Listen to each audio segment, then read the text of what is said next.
Hola, bienvenidos a Economía Sostenible, un programa que busca darle información y soluciones sencillas y reales a las inquietudes que a diario nos planteamos ante los diferentes escenarios de la vida. Una de las principales preocupaciones de hoy es mantener el empleo, pero la verdad es que muchas empresas, así lo quieran hacer, no tienen dinero y por eso están buscando diferentes alternativas con sus trabajadores. Hoy queremos resolver la inquietud de si es posible legalmente que las empresas lleguen a acuerdos de pago con sus trabajadores. Por eso es que vamos a invitar a dos personas muy especiales en el día de hoy. Uno de ellos es abogado y otra es gerente de una gran empresa. Pero antes de hablar con ellos, veamos la siguiente nota para contextualizar un poco cuál es la situación que están enfrentando hoy en día los empresarios.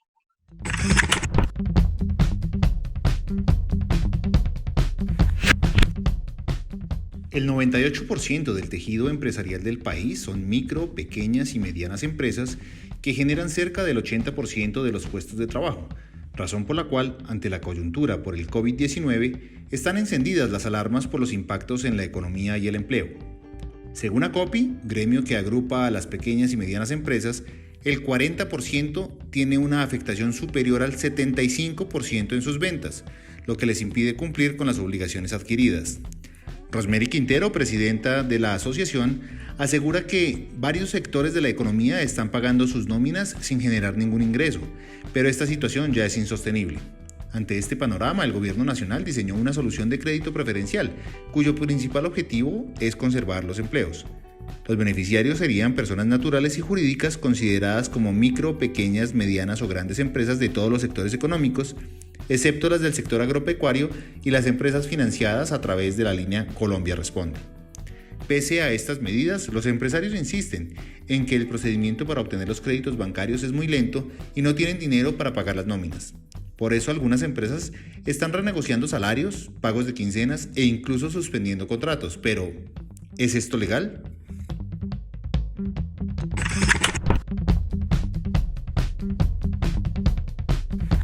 Como les comentaba, para resolver esta inquietud hemos invitado a la señora Cristina Díaz, que es gerente de FAMSER, una empresa dedicada a la fabricación, montaje y mantenimiento de maquinaria industrial de los sectores agropecuario, alimenticio y de rotomoldeo. Y también tenemos como invitado al abogado Mauricio Pinzón, que tiene más de 35 años de experiencia, 31 de ellos como gerente general de la firma Pinzón, Pinzón y Asociados.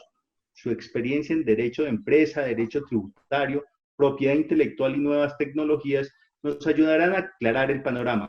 Bienvenida, doctora Cristina, y bienvenido, doctor Mauricio. Hola, Diego, muchas gracias.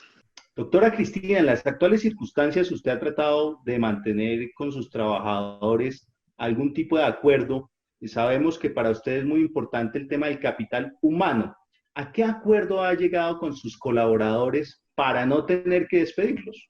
Bueno, nosotros cuando comenzó la cuarentena, tomamos la decisión el día 2 de abril, que ya se terminaba la quincena, mandamos una circular informándoles que lo que era del 16 al 30 de marzo, nosotros les íbamos a cumplir con sus pagos de la quincena, pero ya del 1 al 13 de abril nos tocaría llegar a un acuerdo, mirar a ver si hacíamos horas extras, o mirar a ver cómo íbamos a negociar ese tiempo y esos pagos. Entonces, digamos que con ellos hemos tratado de ir haciendo acuerdos durante todos estos días.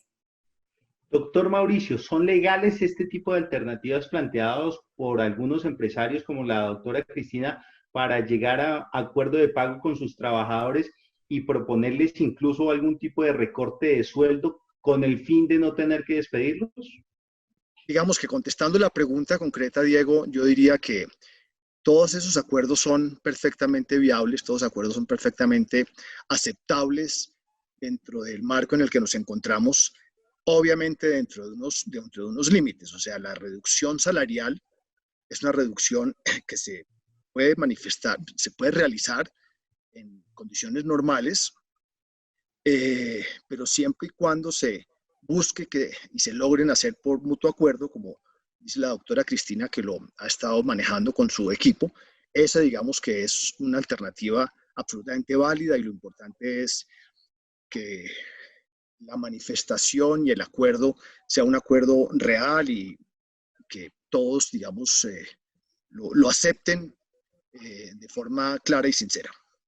Es decir, doctor Mauricio, ahí no habría ningún problema jurídico que ellos tuvieran que enfrentar o al que se vieran expuestos por llegar a ese tipo de acuerdos. Ahí legalmente se puede hacer. Y lo importante es que se respeten los mínimos de ley, digamos, el mínimo vital, o sea, digamos, que el salario mínimo, por ejemplo, no se vea afectado porque, pues, eso, digamos, son aspectos que la ley es muy clara y no se puede violar. Como también que se respeten todos los derechos fundamentales, el derecho al trabajo, todos los acuerdos en general en estas situaciones como la que estamos viviendo se pueden hacer, pero dándole mucha importancia a lograr el mutuo acuerdo para que los acuerdos queden debidamente blindados y no se vayan a prestar a situaciones o a contingencias futuras. Doctora Cristina, ¿qué pasa con quienes de pronto deciden no aceptar o dicen no, a mí eso no me conviene? ¿Ustedes han pensado que si no aceptan, pues dada la circunstancia económica por la que pueden estar ustedes viviendo, tendrían que ser despedidos? Bueno, pues hablando de lo que dijo el doctor, nosotros, digamos, no hicimos reducción de salarios. A lo que llegamos, el acuerdo al que llegamos es que les abonamos, les pagamos sus quincenas, pero después ese tiempo que se les pagó, podíamos irlo recuperando o mirando a ver como pues, la esperanza es que la economía vuelva a surgir. Entonces, llegamos a un acuerdo de que después esos pagos que se les dieron se fueran a, digamos, se fueran a arreglar en tiempos, ¿sí? No reducción, como tú sabes, no se puede hacer, reducción de salarios no se puede hacer, entonces digamos que la empresa no hizo eso.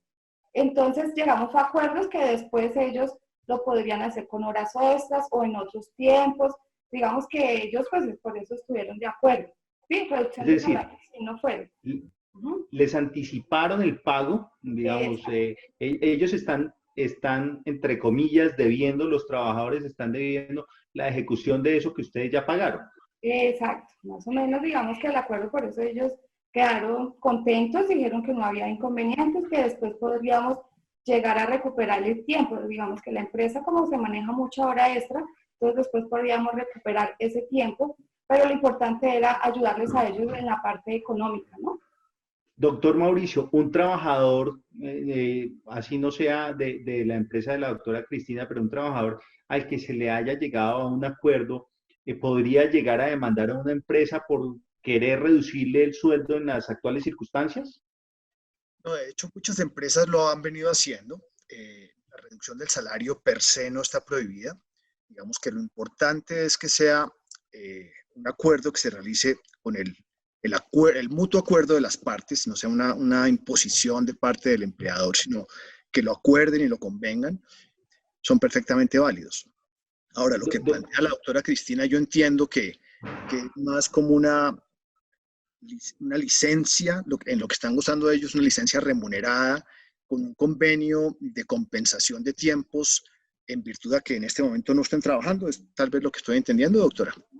Sí, desde el 13 ya comenzamos y hemos estado trabajando. Igual, tú sabes que en este momento no se puede comenzar el tiempo como antes, entonces estamos en un horario de 6 a 2 de la tarde. Doctora Cristina, ¿usted habló con cada uno de ellos o fue algo masivo que les comunicó a todos para llegar a este acuerdo? La circular sí se envió a todos y todos estuvieron de acuerdo.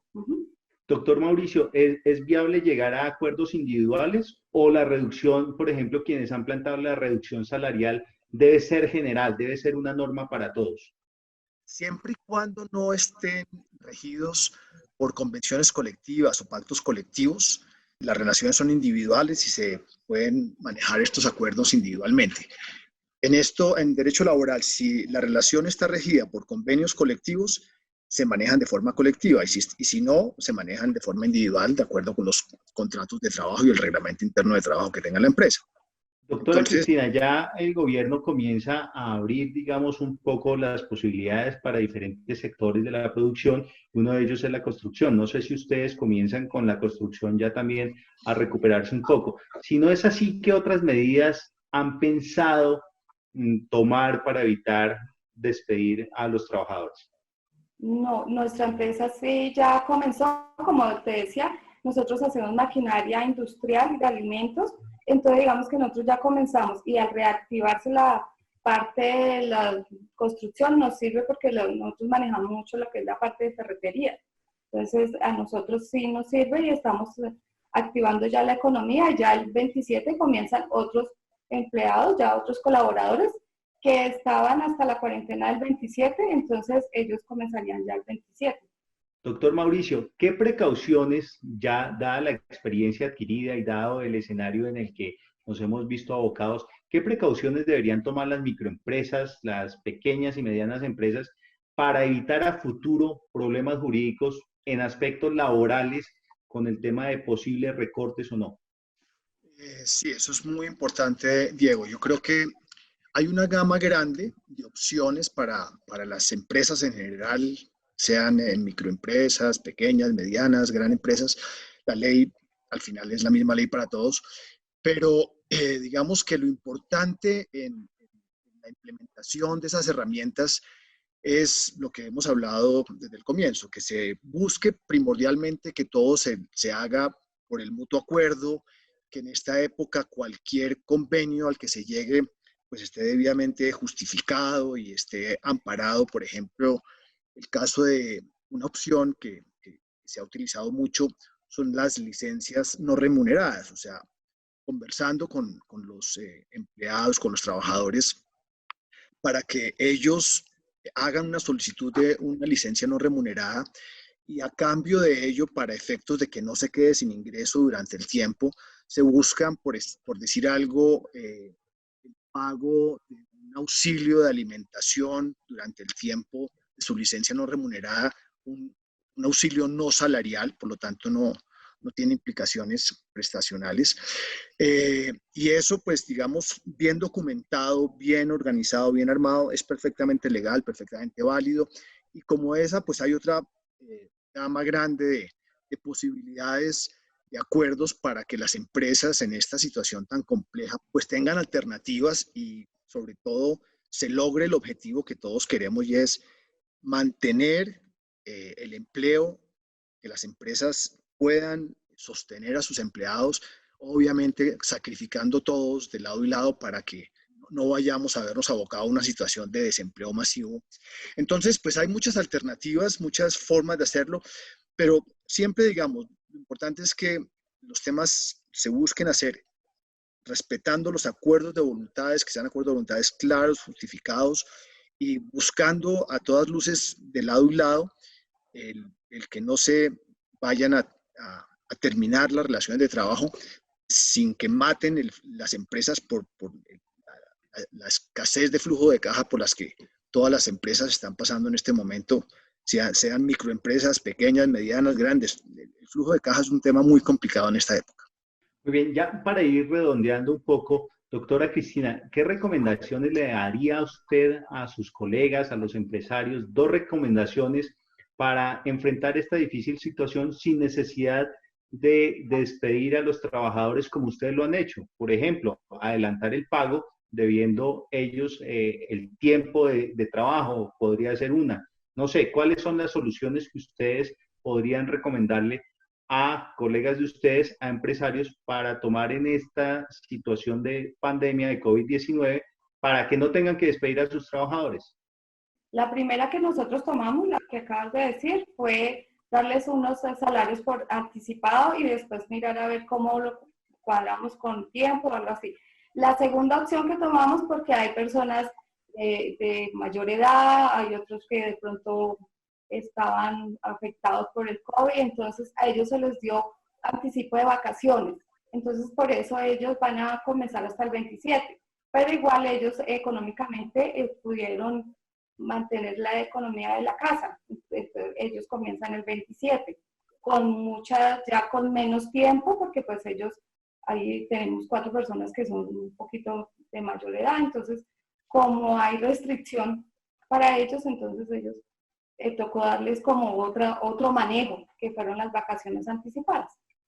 Muy bien. Y doctor Mauricio, si pudiéramos puntualizar eso que usted dijo en su última intervención, 2 cosas muy concretas para decirle a los empresarios y que además no se vayan a meter en líos jurídicos porque después sale peor el remedio que la enfermedad, como dicen las abuelas. Entonces, ¿cuáles serían esas 2 recomendaciones? Usted como abogado laboralista que conoce mucho el tema de las empresas, ¿qué podría recomendarles a esos empresarios para que tomaran 2 acciones concretas sin necesidad de irse a meter en líos jurídicos? Cualquier ayuda en este momento que contribuya a mejorar el flujo de caja, indudablemente es muy útil. Esa es digamos, una de las medidas que la ley permite. Igualmente, en los temas de movilidad rápida, digamos, como sacar la gente a vacaciones ya en 24 horas, es algo que también es una norma de emergencia y ha permitido que la gente pueda evolucionar más fácil.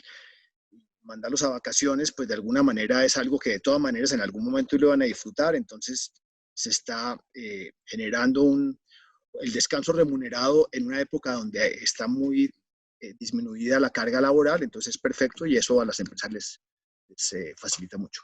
Pero doctor Mauricio, ahí en ese punto, ¿se pueden anticipar las vacaciones sin que la persona haya cumplido el periodo, el año, por ejemplo? Sí, es uno de los temas, digamos, de las ventajas que da esta situación en este momento. Se anticipa, si no estén causadas totalmente, pueden que tengan solamente 5 días causados, toman sus 15 días y digamos que se van a compensar con el tiempo que se elabore posteriormente para completar los 10 días que les faltaban para gozar del beneficio de vacaciones. Pero recientemente un empresario me hizo esta pregunta: ¿qué pasa si yo le anticipo a un trabajador las vacaciones sin que haya cumplido su año de trabajo y después el trabajador decide renunciar? ¿Pierdo yo ese dinero? Ese es un tema que está en discusión. Ese es el punto que está en discusión. O sea, el ministerio mencionó que se podían mandar a los empleados a que disfrutaran de vacaciones anticipadamente, pero también se ha cuestionado hasta dónde es después descontable de una eventual liquidación las vacaciones ya gozadas, disfrutadas anticipadamente. Y pues, digamos que en general creo que los abogados que trabajan en este tema piensan que no es una práctica buena si más adelante se ven abocados a la necesidad de terminar las relaciones contractuales. Entonces, ahí sí se presentaría un vacío. ¿Y qué pasa con las personas que, por ejemplo, están en periodo de prueba? Lo importante es justificar, como lo manda la ley, que la persona no se le termina el contrato simplemente por la situación de la coyuntura, sino justificar la razón por la cual se le está tomando esa medida. Bajo rendimiento, no dio las características del perfil del cargo, etcétera, etcétera. Entonces, pues hay que justificarlo correctamente para que no vayan a generarse contingencias futuras por esas decisiones que se pueden tomar en medio de esta crisis. Bueno, nos llegan muchas inquietudes con respecto a este tema laboral y esperaríamos poderlo volver a invitar en una próxima ocasión. Pero quienes quieran conocer o tener alguna respuesta de este tema laboral, ¿dónde se pueden comunicar con ustedes, doctor Mauricio? Bueno, lo más fácil para ubicarnos a nosotros es en nuestra página web, que es pinson.com, y ahí entran y ahí están los datos para contactarnos por teléfono, por WhatsApp, y podemos entrar en contacto con las personas que nos ubiquen por ahí para atenderles cualquier consulta. Perfecto. Doctora Cristina, y si en este proceso de recuperación que comienza el tema del sector de la construcción, también alguien los quiere contactar a ustedes, ¿dónde lo podrían hacer? En nuestra página también, www.fanserltda.com. Nos pueden ubicar y ahí nosotros les damos respuesta. Bueno, muy bien, muchísimas gracias a ustedes por haber aceptado esta invitación, por tratar de resolver esas inquietudes que a diario se plantea la gente y que a veces no tiene respuesta específica, porque muchas veces hablamos desde lo macro, de todas esas políticas generales, pero no aterrizamos a lo que la gente quiere conocer en el día a día. Muchas gracias por acompañarnos. Los esperamos en un próximo programa y esperamos poder resolver más preguntas de esas que nos planteamos a diario, comúnmente, para que podamos tener además una economía sostenible. Muchas gracias a todos ustedes. Muchas gracias, doctor Mauricio. Muchas gracias, doctora Cristina.